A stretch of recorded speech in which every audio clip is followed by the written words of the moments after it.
All right. Welcome, everyone. Winning Mindset Formula. I'm Tom Tabor. Got some special guests, familiar guests, Scott Daniel, Kagan Skidmore. Welcome back, fellas. Thank you, Tom. The old roommates from Thanks for 618 Hampton Way. Thank you for having us. Oh, yeah. Goat house. Glad to have you guys on. But yeah, today's episode, actually probably one of my favorite topics of conversation is FCS versus FBS in college football. So a little background. You guys might have to fact check me here, but this is what I can remember from back in the day. So I think around 1978 was when Division I in football made the split. You have two subdivisions. So you have the FBS, also known as Division 1A, and then the FCS, also known as 1AA.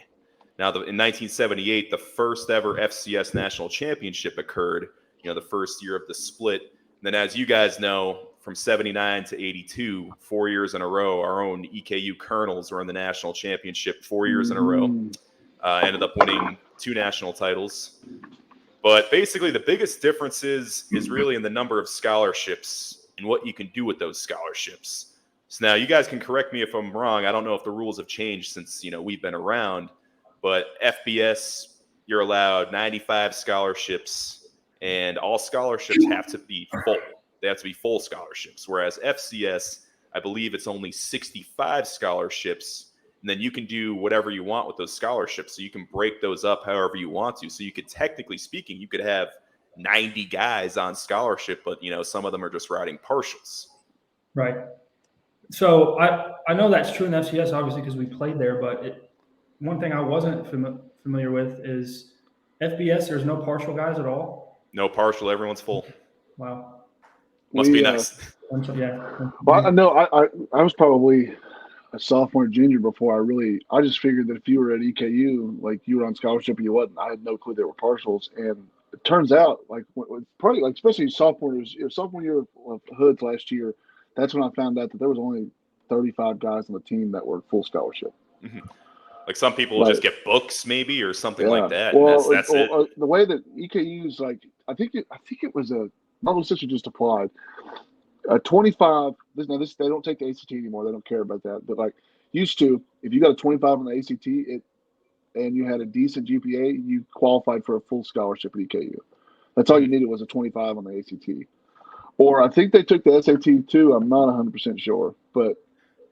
So typically, there were some guys on the team that would have academics, and then they would throw them like a full money. Academic, right, as opposed to getting any athletic aid whatsoever. Exactly. Or they would do half and half. That way, they're still technically scholarship, and they're treated like scholarship players, but you can save half of that scholarship on a guy that doesn't necessarily get the academics, but still wants to come and play. Exactly. Now let's talk about on the field. So typically, FBS and FCS teams, they will field the same amount of players. So at Eastern Kentucky, I know we had usually over 100 guys on the team every single year. That includes walk-ons. So UConn, I think both of my years, we were limited to 105 players. So you get your 95 scholarships, and then we had maybe 10, maybe 15 walk-ons. Really? So basically, same numbers. So what's the big difference here? I think, and all three of us, Tom, you played in FBS, and obviously at Eastern, we all played against FBS schools. We had that win against Miami, Ohio in 2014, and then last year that 7 overtime thriller against Bowling Green, Eastern won. Mm-hmm. But I think just from my experience, not only played 2 years, but played against 3 or 4 FBS teams, and I think. And then obviously you guys played against Kentucky in 2017. Yep. A very close game. And while some of the scores might not reflect this, at the beginning of the game, for me and what I witnessed is that first quarter or two is normally a dogfight, right? No, absolutely. And I think, there's obviously, we'd be naive to think that there wasn't a talent gap. I think that there is a talent gap. I don't think it's as, obviously if you take a school like Georgia or Alabama and compare them to, in FCS school, the talent gap is crazy. But all in all, I don't think it's as severe as one may think. But I think the biggest difference is probably depth, and I think that goes back to the scholarship aspect of things because whether you're talking about like a MAC school or like a lower level FBS team or a higher level FBS team, they just seem to have more depth. And I think as the game goes on, normally, while there's been kind of an uptake, I think, in FCS upsets over FBS teams, it's become more normal. They become more frequent over the years. That's for damn sure. Especially within the last like 20 years or so.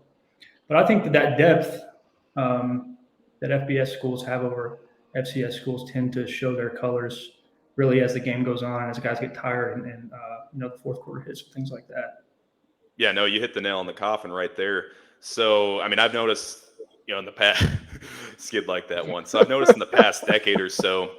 So when I was in high school, I was always intrigued by the FCS. I actually thought I would never even play in the FBS, believe it or not. I mean, don't get me wrong, I shot for the stars, but I was thinking I was always going to be an FCS guy. So I was always intrigued by the FCS FBS matchup. And a lot of those matchups that I would watch, first half, it seems like, the FCS guys, they're playing their asses off. It always seems like a very tough battle at first. And then the game always seems to be close, but then typically in the fourth quarter or so, you start to see the FBS team will have more steam. And then they ultimately, more times than not, they pull away with it. It's very, even today, we see more upsets, but it's still very rare for that FCS team to get the upset. And Scott, you mentioned it, it's depth. In FBS, these guys are constantly rotating. You're getting fresh bodies in, fresh bodies that, are on scholarship. Whereas, FCS, if you need some, we don't rotate as much in the FCS. I mean, you typically have, especially on the O-line, you typically have the same guys in there the whole game. You start to get gassed, especially towards the end. You run out of steam. So that's why it's very hard to pull away with it. Yeah.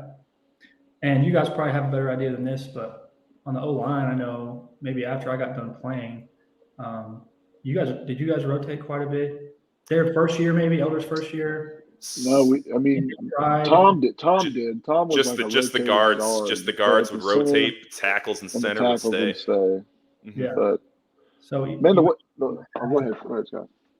I was going to say a lot of coaches at the FCS level probably try to implement that strategy as far as rotation goes. But then with that comes maybe a couple of weak spots in the line where guys that probably should be out there have to be out there, in order to keep fresh legs in the game. Yeah. Maybe that's where, some of the holes in the offense come from as far as down the stretch of the game. Mm-hmm. I feel like with FBS opponents when we played, because we played Florida, NC State, Miami, Ohio, Purdue, UK twice, Ball State. I felt like all those teams, minus probably Florida, because they were really, really good. I felt like our ones matched up pretty well against their ones. I think the only difference is like their superstar might be better than our superstar, like our stud, like our potential draft pick is different. Now Florida was loaded. I think they were ranked when we played them. They were really good and they were large. They were large everywhere. They had 6'3" corners, and they had guys on there. I think they had like nine people drafted that year. Something like that, yeah. And I'm pretty sure almost every one of those guys are still playing. Yeah, I think Florida was kind of an anomaly of what I was just talking about, because it just seemed they were on rotation every drive, both sides of the ball. They use multiple quarterbacks too, right? We saw 3 quarterbacks. Actually, I think we only saw the starter like Jeff Driscoll, like 2 or 3 series, and then that black dude came in and toasted us. That game was close though. If you remember, like the first half, it was like 3-0 at halftime, and then they came out and put 60 on us in the third quarter. Yeah, I don't really remember what the halftime score was. But I think they scored. I think it was close. It wasn't. I think it wasn't like out of the ballpark. Yeah, we kind of got away from what we should have. We ran a fake punt and a fake field goal. Yeah, those add up, especially if you don't convert over the course of the game. I just remember Bart Mann getting murdered by I forget his name now. Who was it? the DN they had, the guy that got drafted. He's a first-round draft pick. Dante Fowler. Dante Fowler. Yeah, I do remember Oh, wow. Barton was trying to throw as a play action, and he got murdered. Hardest hits I've ever seen. About that, after the NC State game, we ended up losing 35-0. But I was actually watching that game on YouTube the other day, just because I was bored. 7-0 at halftime. 7-0 at the half. We Damn. were going in to score at the end of the half, and we ended up going for it on 4th down at their 7, about to tie the game going into the half. Threw up a fade to Devin Borders, I believe, and it ended up going incomplete. But I watched that entire first half, and like I said earlier, it was pretty much a dogfight the whole first half. Yeah. And that was Jacoby Brissett was the quarterback there. Mm-hmm. That was a year. That was an insane environment. That was one of the. I think that place was louder than the Swamp. That was crazy. It was their home opener, and it was a blackout game. Sold out. It was pretty crazy. Man, it was. I remember me and Noah split a sack the first or second play of that game. Yeah. And Noah hit Jeff. He had an unreal. He split a sack with him, and I remember hitting Jeff Driscoll and thinking like, this guy needs to play guard. Mm-hmm. He was just like, but that's what I'm saying. Now back onto the point what you're saying, Tom. I think that FBS, FCS are very similar, but I think when you start getting into Power 5, that's whenever you're getting outclassed. Especially now that we never experienced this, but like NIL deals in your Power 5 conferences. I mean, look at in basketball. That's a game changer nowadays. I'm sure that the gap between Power 5 and just any FCS, it must be significant now just because of NIL alone. It's just like the NFL. Like if you want the best player, like you pay him the most. Like the guy Quentin Williams is going to get paid, or Quentin Williams for the Jets. Like, and the Jets playing with him, like somebody's going to pay him some real money. And it's same exact concept. So like in college, I mean, imagine you got these amateur athletes that some of these guys. I mean, we played with guys that just came from nothing, and it was like they're the first ones in their family going to college, first ones like leaving their city. If they're coming from nothing, they're going to take the best deal that they get. You tell no an matter 18-year-old. where it is. I mean, you tell an 18-year-old kid like, "Hey, you come here and play. I'll give you $3 million." Like, how do you argue that? You can't turn that down. Like, you know what I'm saying? So, we didn't necessarily experience this. Now, 100%. Like, I feel like when we played Miami of Ohio, when we played Ball State, those lower FCS teams or lower FBS teams, I felt like there was no difference. No difference. Maybe their threes might have been better just because they had more scholarship depth. And I don't think we didn't technically have threes, but I thought our ones and twos were just as good, and I thought we were better in some spots and they were better in some spots. So that seems to be the common theme is depth here. Like Miami of Ohio was awful when we played them. They were 0-17 in the last year. Yeah. Like they lost every game last year, and then they were. I think this was their first home opener or second game, one or the other. Well, it was I think it was the second game. Yeah. And they weren't awful. Now they had players. I mean, they had some studs. They had that really good receiver. They had a safety that was a monster. That was the Scott Daniel game. Scott balled out. That's the only reason why we beat them. No one can tell you otherwise. I remember Scott catching a dig in the middle of the field and getting obliterated. And I know we saw it. I was like, oh, he's dead. There you go. And he caught the pass. And we're like, this guy's legit.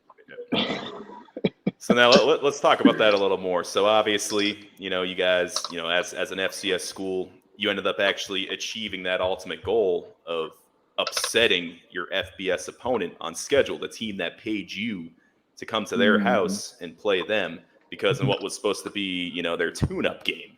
Now, talk to me about being on the winning side of that, and then just talk about the mindset in general from an FCS perspective of going into a game against an FBS opponent, a game that you're not supposed to win. I think it's next level. I mean, a feeling that I just remember in the locker room, we all started chanting FCS after that game. And it was just it was electric. And like we had no beef with Miami of Ohio. Like we didn't care about those guys until we got there. And the fans were just like, I remember there was a sign in the stands. It was like 1-17. Thanks for the free win or something like that. Like it was just, and they were, the way the stadium was set up was like, if our sideline was here, 10 yards back was probably where the fans were. It was very close space. And like you could hear everything people would say. And they were just cussing us, and it was just it was a really hostile environment, actually. For them to be a winless team, it was very, very hostile. But I think for us, like, it was a confidence boost in a way. I mean, you look at some of those the seniors of that class the year before is when they split the title through the three-way tie in the OVC, and some of those guys were kind of low on that. They were kind of they thought they were good enough, and then I think us winning that game really solidified that season. And we had a great season. I think we went 9-3 that season, going to the last game, or 9-2. So that basically gave you the boost that you needed for FCS play and conference play later on in that season. I think that's absolutely true. Coming off that game, we started off that year 6-0 and ended up blowing like a 21-point lead against Tennessee Tech. Should have gone 7-0. But going back to it, I think the week of that game, who did we start? We went to Robert Morris week 1, right? And first game of the year, there's always going to be excitement, blah blah blah. But I think knowing we had Miami, Ohio coming up, we're going to their place. I think there's going to be more excitement going into that. From the start of it, and even the preparation, how guys practice that week, maybe a little bit more of a pep in their step. Knowing we're going up to an FBS school, which it's a historic. Like we said, it's become more common FCS versus FBS upsets. But you guys find this was almost damn near 10 years ago. So you didn't see it very much then. And I looked it up. I looked up EKU's last win prior to us, and it was like 1993 of an FCS opponent. Against an FBS opponent? Yeah, I looked it up. Let me find it again. I went from 2014, our win, all the way up until last year with one or probably 2 FBS opponents each year in between that. So so that seemed to be the common theme at Eastern. Because I know the goal is to ultimately get to the FBS. That's what they've been trying to do for a number of years. But I can speak to the 2 years I was there. First year we played both of those years we played 2 FBS opponents. But the mindset from an FCS standpoint going into that game. So I can say my first year at EKU, we started off with 2 FBS opponents, weeks 1 and 2, Western Kentucky and then the University of Kentucky. We actually went into those games not even worried about the fact that they're FBS, not even worried about the fact that Kentucky's Power 5.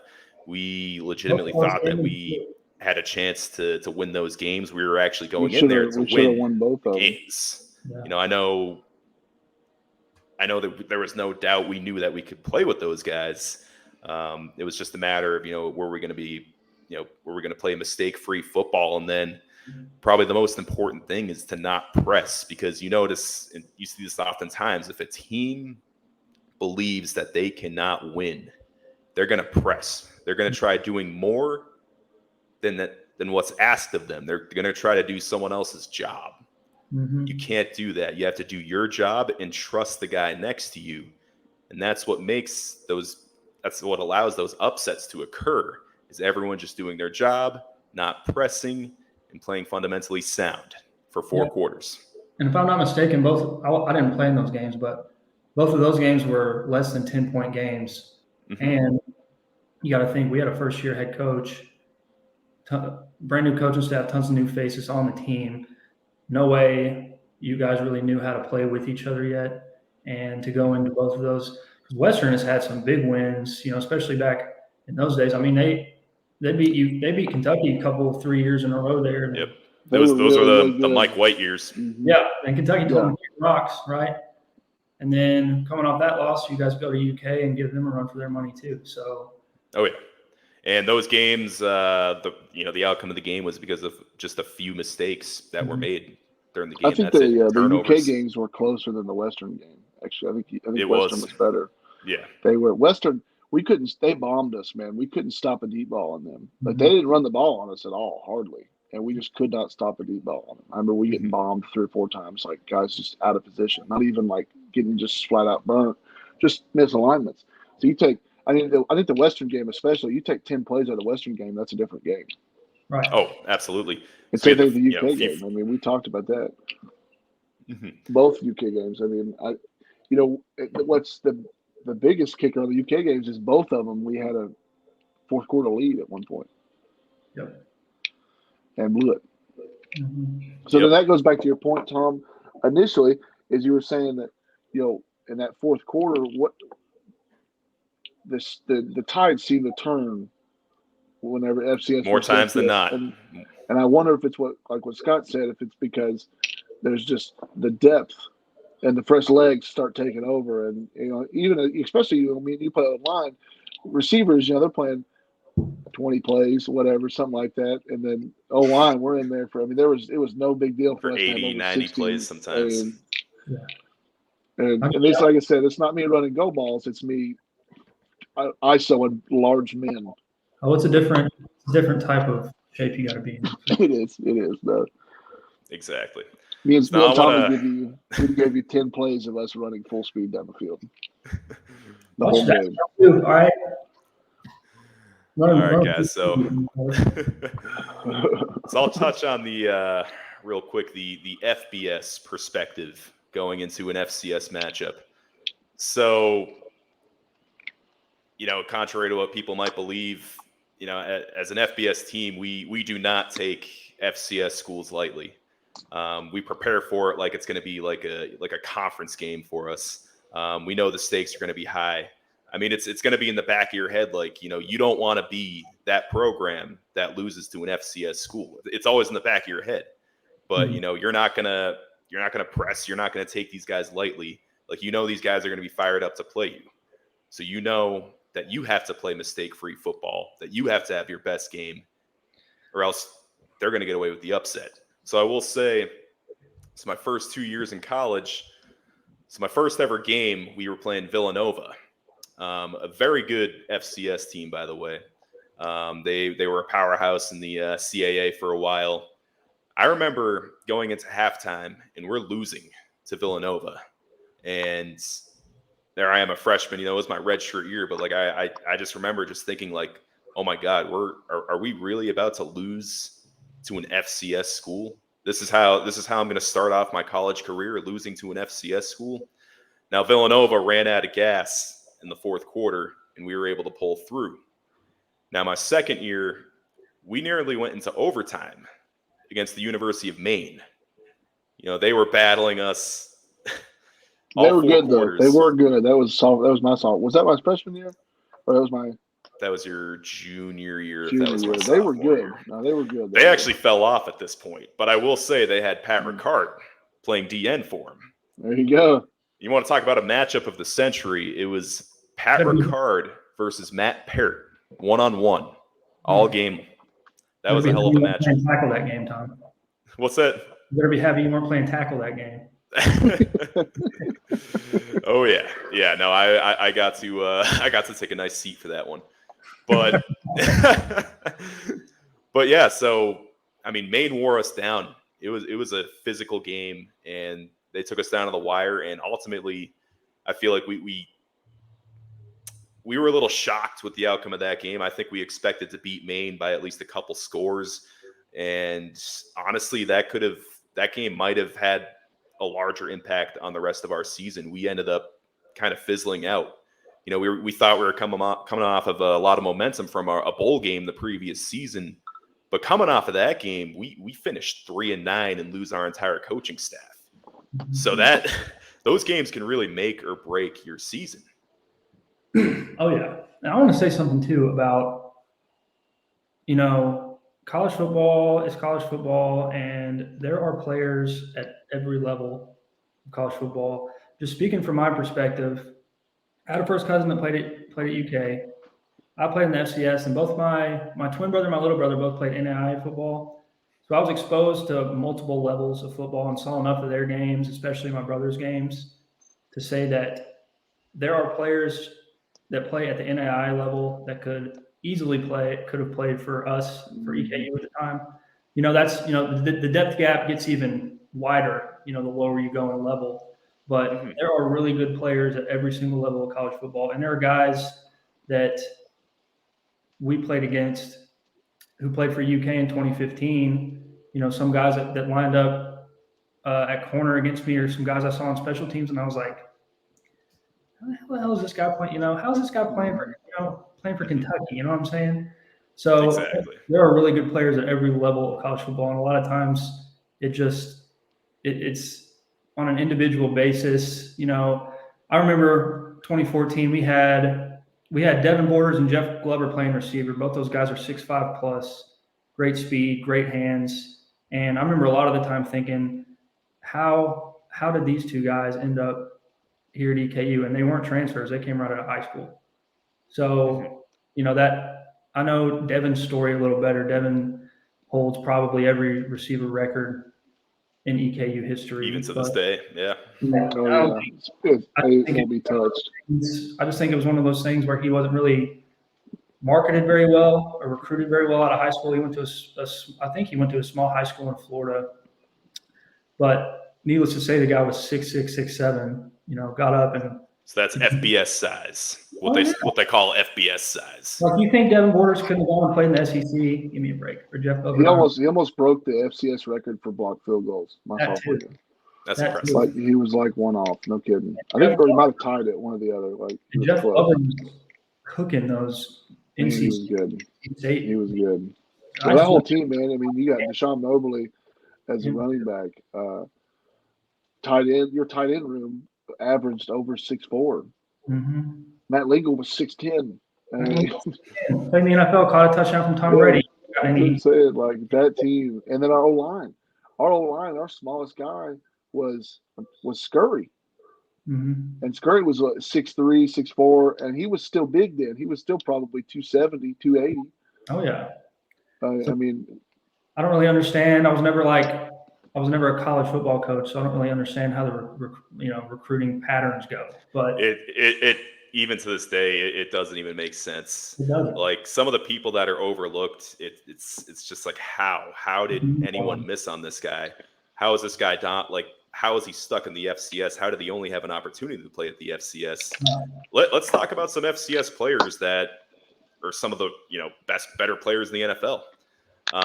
Let's talk about, we mentioned Pat Ricard. He's one of the premier fullbacks in the NFL right now for the Ravens.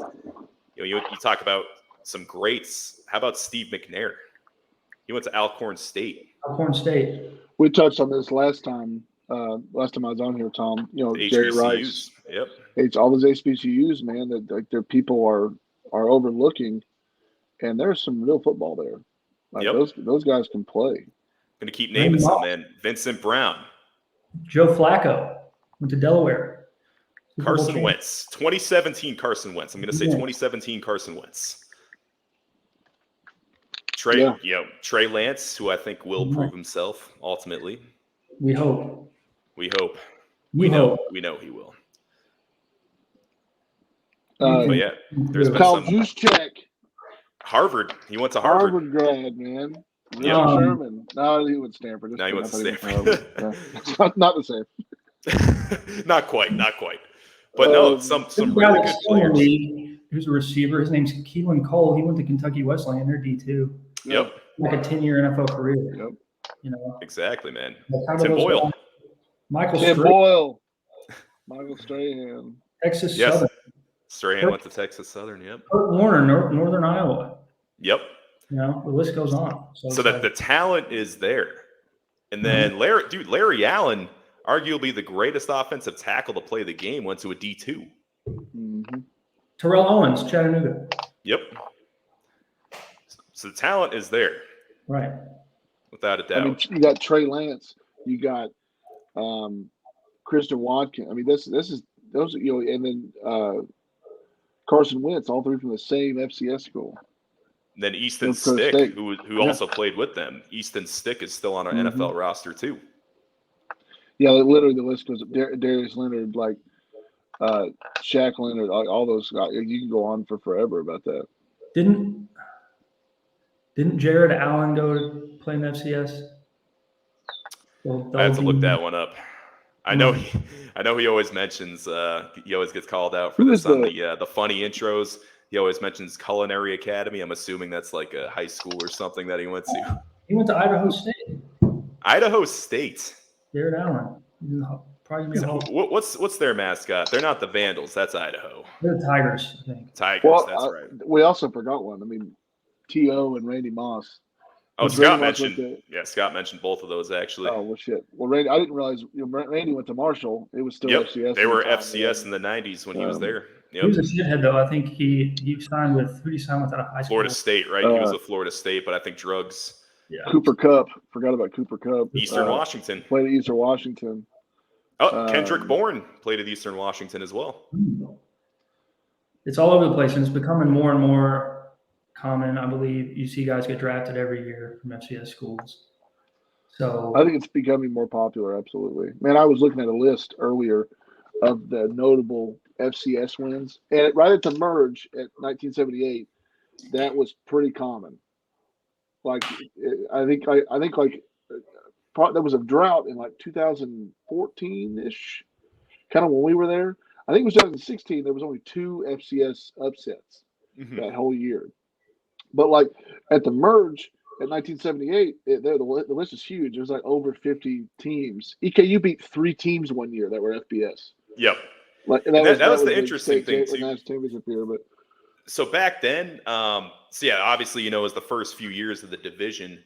So, typically, nowadays an FCS school, maybe they'll only play 1, maybe 2 FBS opponents. I mean, back then, like if they were playing each other before, like sometimes the bulk of their schedule could still be FBS teams. They didn't really have that split figured out yet because, I mean, when my dad was at VMI, they would still be playing Virginia and Virginia Tech every single year, and then Army, sometimes Navy. So it's like they're playing all those FBS schools in 1 year. And VMI actually, it was interesting because in 1981, they actually ended up beating both Virginia and Virginia Tech, and I think West Point, but they finished 6-5 because they lost to the teams like the bulk of their conference games. They lost to your FCS team. It's like they lost to like William and Mary, they lost to like Richmond, like schools like that, but they're beating Virginia Tech and Army. It's like what? Maybe that comes back to the preparation.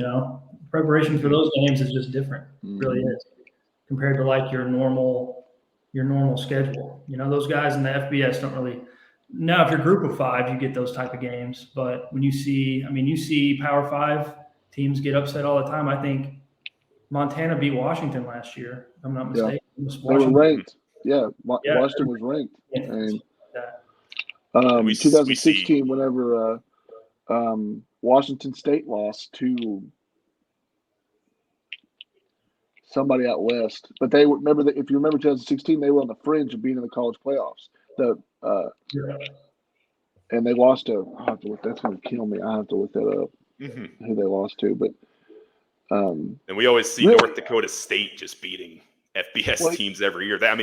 This past year, I think, was the first year they hadn't beat an FBS team in quite a while. But they went down to the wire against Arizona. I mean, people are having a hard time scheduling. They're not. People don't want them.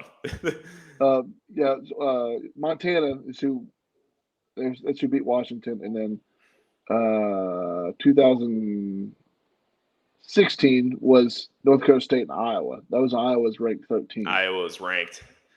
Don't forget, North Dakota State also beat Kansas State a year after Kansas State was like ranked number 2 in the country for a few weeks. Yep. And then North Dakota. When you look at, I think more specifically, historically, probably when you look at the Missouri Valley and the FCS, like North Dakota State, teams like that, like obviously we can all agree, and anybody who watches this can agree that North Dakota State would not be the worst FBS team if they were in the FBS, if they wanted to be in the FBS, right? And more teams out there. Northern Iowa is always solid. Other teams in Missouri Valley and other conferences, but there's a handful of FCS teams that could go to the FBS right now and have success and compete and have a bunch of success. And Scott, that's interesting that you mentioned that because we've actually seen that quite a bit recently, especially with some of the new Sun Belt teams. Appalachian State, as soon as they joined, they were already winning the conference. They were already winning some big-time games in the Sun Belt. JMU, this past year was JMU's first year in the Sun Belt, and they had some huge wins. They were ranked. Were they ranked at some point this past year? I think they were 25th. Coastal Carolina. That's another great example. Then let's talk about Liberty. Liberty was ranked 25 until they lost to UConn at the end of last season. Right. And they were in the FCS up until just a few years ago. So yeah. Yep. There's a lot of teams. They don't garner the attention, obviously, when they're playing at the FCS level, but they make that jump, and we just named 4 or 5 off the top of our head that come in that had success right away in their conference immediately. So I forgot to mention Georgia Southern. That was another one that top. Yeah. They were a FCS powerhouse at one point in time until North Dakota State surpassed them. No team had more national titles than Georgia Southern. Georgia Southern had 6 national titles. Move up to the FBS, and they don't even miss a beat. And they freaking own the Sun Belt. Of course, now the Sun Belt has a lot more competition. It seems like Georgia Southern's kind of, they fell off a little bit. But we're used to. Georgia Southern beat Florida a few years ago. Yep, they were still FCS when they beat Florida. Yep. Well, I'm just looking at this list right now, man. In the last 2 years, there's been several FCS updates. There was 8 this past season. The season before that, there was. It looks like close to 15. Like, I forgot Jacksonville State beat Florida State. Yeah. You know what I mean? Like, and then I will say, Tom, UConn's on this list quite a bit. So they're on the list in 2013, and then they're on the list in 2021. In their defense, they're playing FCS powerhouse teams. Exactly. So that's why, I think like the what's that conference up there with like Holy Cross and Maine? That's the Patriot League. So the Maine's in the CAA. Holy Cross is in the I'm Patriot talking about the League. CAA. It's like I'm talking like teams up north that have been in the last 5-6 years. They've really turned it on. It's like Villanova, Maine, New Hampshire, even Rhode Island's been a lot better. Rhode Island, Delaware, and then you could either, if you want to go a little bit further south, you go Richmond has turned William it on. William and Mary. Mary beat last year. Beat an FBS team last year. They beat Charlotte. I was at that game. Yeah, I think the CAA and the Missouri Valley are like the Power 5 of your FCS talent. Don't forget about the Big Sky. Big Sky's the same way. And then then you go south. I mean, I just think FCS football is so well rounded. Mm-hmm. I think the OVC was like the armpit of FCS football. Honestly. Well, I would have to disagree there. I'd have to say. Hold on. Hear me out. No offense. Well, I mean, minus the Pioneer League, but in the NEC. Yeah. And the Ivy League. OVC was tough. I mean, it was tough for us, but then when we go play other opponents, it seemed like we didn't match up as well with some of the other FCS schools, like Indiana State. Indiana State, our freshman year, we should have beat them, and we ended up blowing those a 25-point Missouri Valley lead. Teams, man. Telling That's what I'm saying. And that year, Illinois State was disgusting. Yeah, they were good and too. We would have their D line average. They were all 6'5" long guys. Like, there's no way we'd have matched up. Illinois State went to the title game in 2014. Yeah, that's a pretty good team. Yes, they were nasty. And then and then when you go further south, you got like Sam Houston State, Kennesaw State, obviously now. Unfortunately, Jacksonville State's still around. Well, so Sam Houston and Jacksonville State, I think, are going to They're Conference both USA. Going up. Correct. Yeah, they're both going up. But as of now, they're still FCS. But those are teams that I feel like are not going to miss a beat when they transition. Now let's talk about the way it used to be. So typically, we used to see FBS or FCS teams when they make the transition. It's a long haul. It's a struggle for a while. Mm-hmm. Now, a prime example I want to use is a team that hasn't even come close to a winning record in the 10 years they've been in the FBS, and that is UMass. So that's a local team for me. I grew up watching UMass football. I was being recruited by UMass football. That was a team I was familiar with, every single year. So I will say the year they should have made the transition a little sooner. So in 2006, they had a national championship appearance. They'd already won the national championship in the late 90s, but this was a team that probably should have made the transition a little sooner.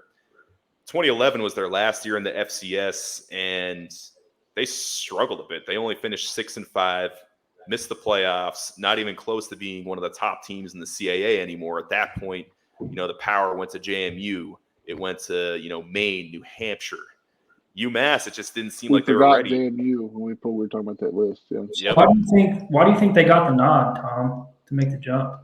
I think it's because, well, there's other requirements too. It's not necessarily just program success, but it's money. It's also about the facilities. UMass poured millions into upgrading their facilities.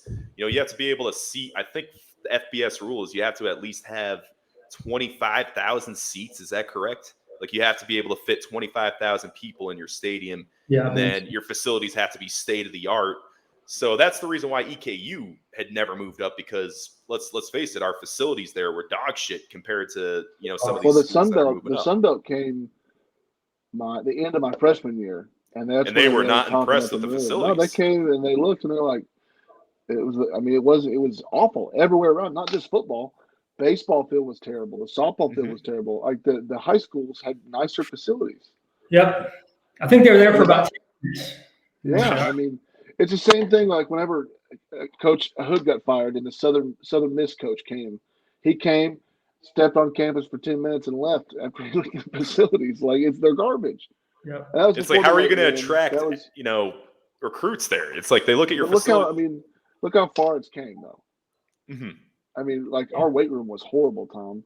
I think they needed a kick in the ass a little bit. Yeah, and I think that's what they got. I think they got a punch in the teeth. I mean, putting some money into the weight room, and the locker room was horrendous. The weight room was horrendous.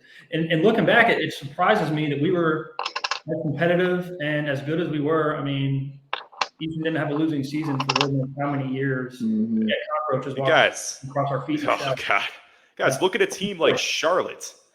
Charlotte didn't even have a football program until 2014, 2015. Their first year, they're an FCS independent. After like 2 seasons, they're jumping up to the Conference USA after having losing records in the FCS. And now they're Conference USA just because of the money that was put into their program. Mm-hmm. Like I live in Charlotte right now. I'm very close to the university. I've seen their facilities. It's like, oh yeah, this is 100% an FBS team because of their facilities. But this program has no history. They don't win games. They're struggling in the FBS right now. Because they didn't have that smooth transition because they were not very good in the FCS. And, last year I see them lose to an FCS opponent and get blown out by virtually every FBS opponent they played. I think they only won 1 or 2 games last season. Right. And it all comes, I think, it all, you can look at UMass as the example. They weren't even really competitive in their own league in the FCS. Why would they get that jump? I think you made a good point, Tom. It all, just like most things, it all comes down to that. Mm-hmm. So that probably was the deciding factor. And I can remember Western Kentucky. I went to the final Eastern Kentucky versus Western Kentucky football game. It was at EKU, I think in like 2006 or something like that. And then Western jumped. It might have been a few years after that, but Western jumped to the FBS. They went Sun Belt before going Conference USA. And maybe a total of 5 games in their first 3 or 4 years. So that was another team that struggled mightily. Liberty was the same way. Liberty sucked whenever they first moved up. I mean, did they? They were not good. Like in the independent, like when they went FCS independent or FBS independent, they were awful. Mm-hmm. And then, did you just say they had a winning record last year? They were ranked. Bowl game? Liberty was ranked. Yep. Yeah. But Liberty, they I could be wrong. I thought they weren't. So they were a little off their last year in the FCS, which kind of made me think that their transition was going to be tougher. But they were a team one of those teams that had success right away in the FBS. Oh, there you go. They were on that list. Whenever you look at these powerhouses in the FCS, Eastern Washington, Connecticut, or New Hampshire, Jacksonville State, North Dakota State, South Dakota State, like imagine those guys are good right now with the amount of scholarships they're allotted. Mm-hmm. Imagine with 95 scholarships, 95 full scholarships. Like you want to talk about a recipe for a winning program. Yeah, right. I mean, I think a lot some of those guys, they just got to figure it out, especially in Missouri Valley. I think it's a different culture over there.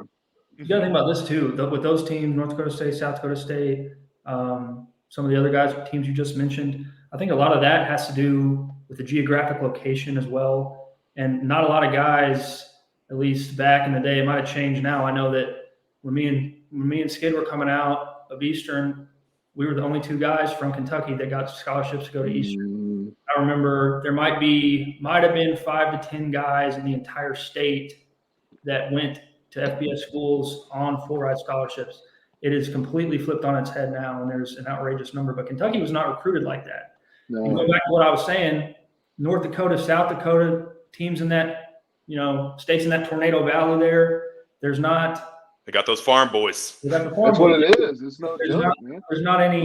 There's not any like powerhouse FBS schools in that region really per se. So I think So you get the best players from that region. I mean, look at the tackle from North Dakota State that just got drafted first round by the Bucks. Oh, Cody Mock. Yeah, I mean, I loved watching that guy play. If 10 years ago we'd have never talked about an FCS, an FCS player getting drafted in the first round. Getting drafted, yeah, sure, but like good enough to be like he was almost the first tackle taken off the board. Right. I think he was the third tackle. He was up there. Yeah. I think he might have fell in the second round, but yeah, he was one of those day 1, day 2 guys. Yeah. And yeah, one of the best tackles in the draft. And it's funny because I was watching, obviously, I follow the FCS playoffs every single year. Every single North Dakota State game I watched this year, that was the guy they were highlighting. They kept saying like this guy's going to be taking in the first 3 rounds of the draft. This is one of the best tackles in the draft. And I know it's a bold statement because he's in the FCS, but trust me, he's going to be one of the best. Yep. I think like what happens typically with high school recruiting is you get these fucking Mel Kiper guys out here that are just like, I am an expert at football. No, I've never played football, but I'll tell you, this is how you create a winning program. You have to have all 6'5" guys in the O-line. You have to have at least 6'3" in the wide receiver room. You got to run a 4.4 to play middle linebacker here at this college. And it's like, that is such a cookie cutter bullshit. Doesn't translate to the field. No, because like I don't remember who. You remember Tom? My senior year, somebody talked about having. I think it was a Chance talking about having dog. Where he had to do that full presentation about having the dog in you. Somebody, that was AP. Yeah, talking about having the dog in you. It's the truth. You could be. He's another example. And look where AP is now. You know what I'm saying? Like, but hell, when AP was a freshman. He came in he was 6'4". He was like 200 pounds soaking wet. Like he would get crushed by 185 on squats. And now he's in the NFL. Like, so it's I think number one, it goes down to it's any given Saturday. No, Anybody exactly. can win. Then with recruiting players, honestly, yeah, the measurables, okay, I guess they're kind of important, but what about the tape, man? The eye in the sky doesn't lie. What kind of effort are they putting on tape? Like, okay, it's cool. They're making these highlight reel plays in the first quarter. How about in the fourth quarter when they're tired? What's going on then? Mm-hmm. The measurables get absolutely. I remember every single year leading up to the NFL draft, the months leading up to the draft. I feel like I'm no expert, right? Although Mel Kiper is the biggest fraud in sports media. Oh, listen, the Daniel family are Mel Kiper haters. Let me say right now. That's a joke. He's an idiot. Go back and watch that Jim Moore interview about Mel Kiper. He hits the nail on the truth. It's the absolute truth. But anyway, I think that the measurables just get way too overblown. Now, we've seen like smaller quarterbacks starting to get taken in the first round with like Bryce Young, Baker Mayfield, guys like that. Yep. So they're kind of getting away from it a little bit, but I just think that not so much the tape and how these guys play is as important as their damn hand size, right? Oh, I hate that shit. You can't hold the ball if it's under 30-degree weather because his hands aren't 8 inches wide. Remember Joe Burrow had to contemplate retirement because his hands were too small. Stupid, man. Anthony Richardson is an unbelievable prospect, but we'll see if that works out. The tape is a story. Tom, you didn't know him. It was our sophomore year, I believe.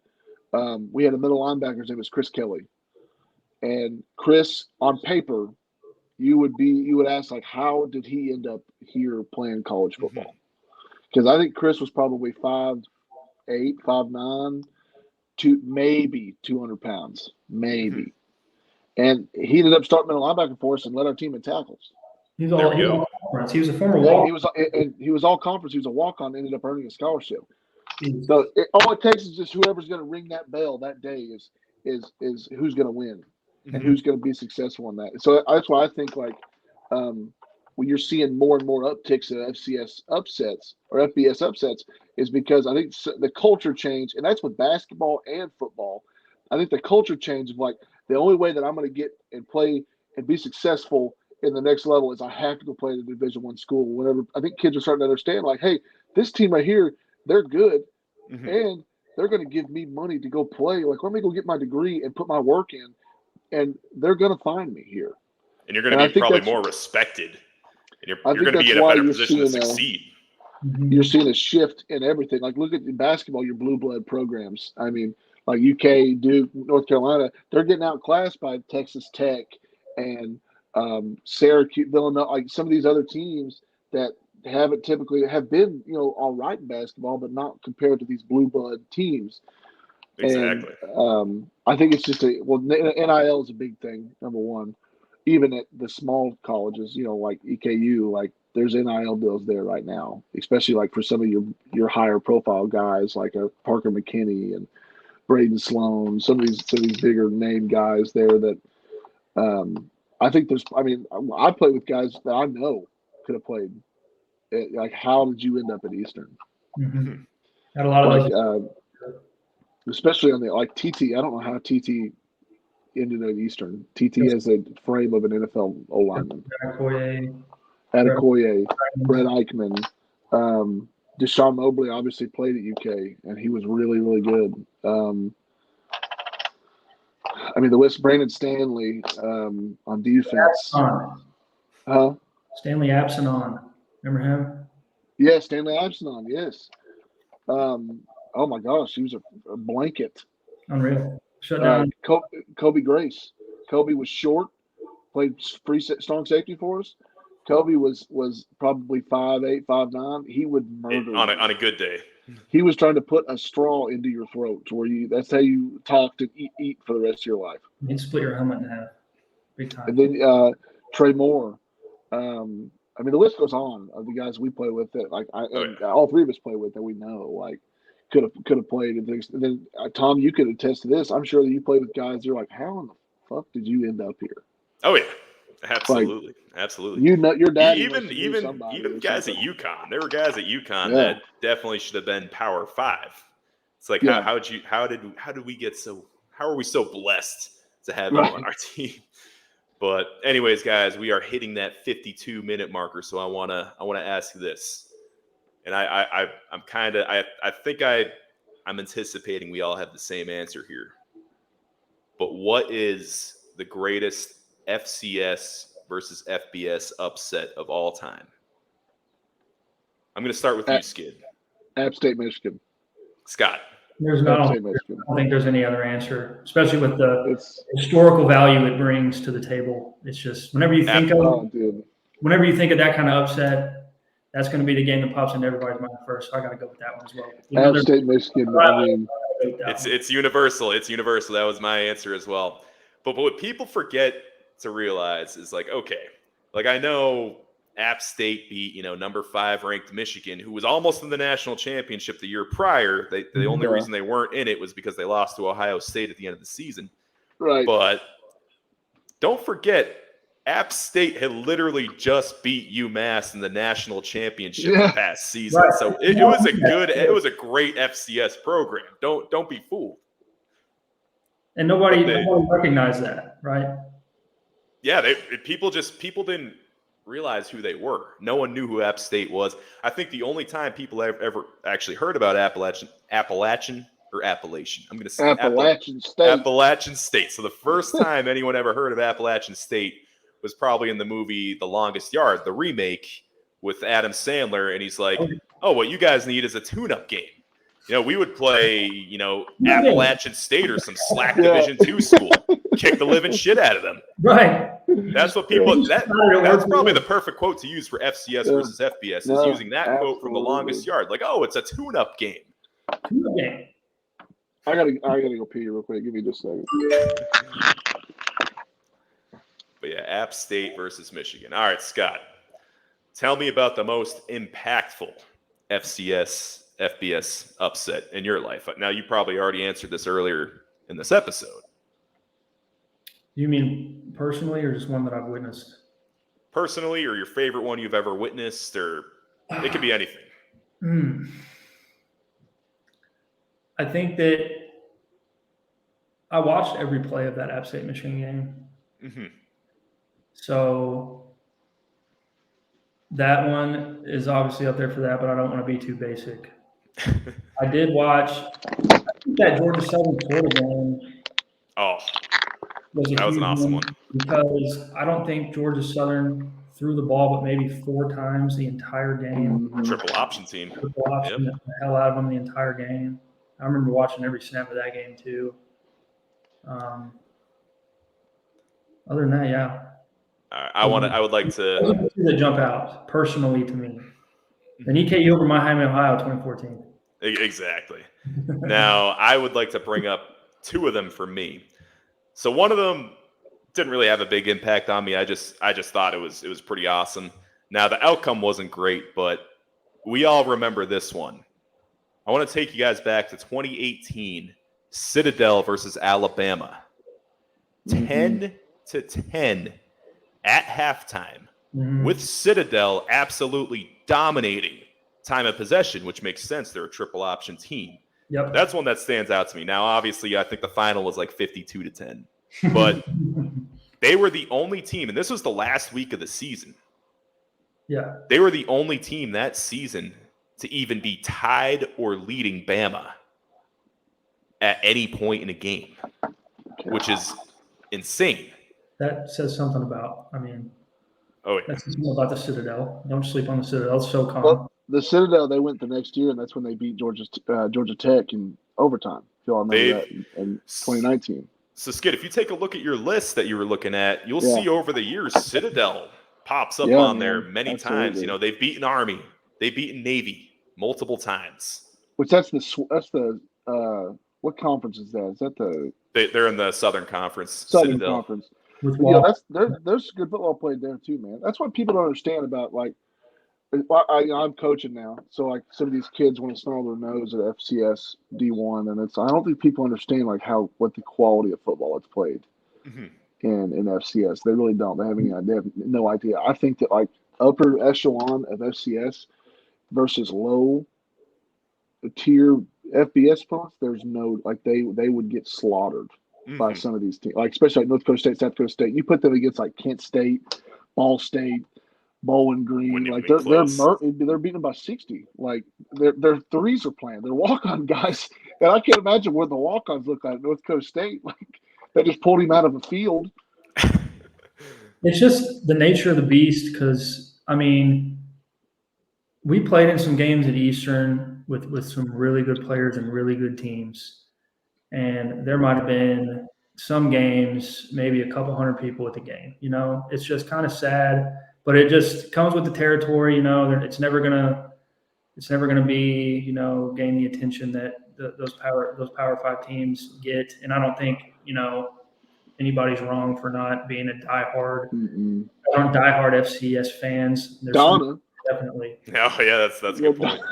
What? You got Donna. No, you got Donna. That's damn right. Yeah. You still around? Yeah. Oh Lord, are you serious? Yeah. She's at every game, man. Yeah. All right, I would like to say, I forgot to mention what I would have to say is my most impactful one in my life. It was actually one that I wasn't even a part of, but Holy Cross beating UConn in 2021. You went to that game, didn't you? I wasn't there, but I watched the whole thing. I watched it all unfold, and to me, that was the most impactful because of the outcome of the game, like the effect that it had afterwards. So a coach that I'm not even going to name was, one that had a negative impact on my football career. Was forced to step down because of this game. Now, this was a coach that pretty much said that my teammates were the reason that UConn was a losing program. He said that it was he put us at fault for the state of that program. And now 2021, the team is essentially his. There are no guys left from the Bob Diaco era. It's his team that he recruited, that he assembled. There's no more excuses. they go out and perform like that against a really good FCS school. Holy Cross is now a powerhouse. Mhm. But, to have that result and then to be asked to step down after that game, I mean, I think that's just to me, it's karma. Yeah, karma's a bitch. I was going to say the same thing. Treat people like that, you shouldn't be surprised, buddy. Yep. Well, I mean, I'm just going Now, to keep Skip, that. what about last you? one to What's your most myself. impactful? But most impactful FCS versus FBS game Yep. or just win? Game. Like, it I could be think any game. for me personally, I feel like going to EKU was in my head. I felt like I was better than Eastern going up in college or going up through high school. That was my goal coming from the state of Kentucky. I wanted to play at University of Kentucky. That was just. I'm sure that you wanted to play at UConn or you wanted to play at UMass. I mean, that's what you do growing up in the culture of Kentucky. Like that's your dream school. Mm-hmm. And I think whenever I think I was probably an inch or two away from getting that scholarship based on just talking Measurables. and Scott can relate to that in the same aspect. And my senior year, whenever we almost beat UK, I talked to John Schlarman after the game, and that was my recruiter, and he was also, or was Neil Brown our recruiter? Scott, do you remember? We had different recruiters. No, I had Schlarman. Schlarman was my recruiter. And he walked up to me, and he was also the O-line coach at the time. Rest in peace, John Schlarman. He passed away to cancer. Just a super guy, and was a phenomenal O-line coach. He came up to me and he apologized right after the game. I was like, Coach, what are you saying you're sorry for? And he just walked in and said, Skid, I just want you to let you know I'm sorry. I was like, I don't know what you mean. He said, I passed up on you, and I shouldn't have because of your size. And I think he told me, he said, I will never pass up on a guy based because he's of the measurables is basically what he told me. And for me, in my career, I think that's what I really needed was that boost of confidence that like I didn't just get looked over by UK. Like I was good enough to play there. And I think whenever both times you played them, I got to measure myself against those. And I'm from a small town, and I can't go to fucking Dunkin' Donuts in town without somebody being like, aren't you Skidmore? You played it. I watched you play up with UK, man. So I saw your picture in the paper, Kagan. That's the most impact. I don't really remember the Miami game that much, man. I was just getting on playing. I think I only played probably 30 snaps that game. Mm-hmm. I just remember it was a blast, and they were large. Oh, yeah. Well, guys, thanks again for coming on. Another great episode. Absolutely. Love it. Winning mindset formula. Yes, sir. Thanks, Tom. See you, Tommy. See you, Scott. See you.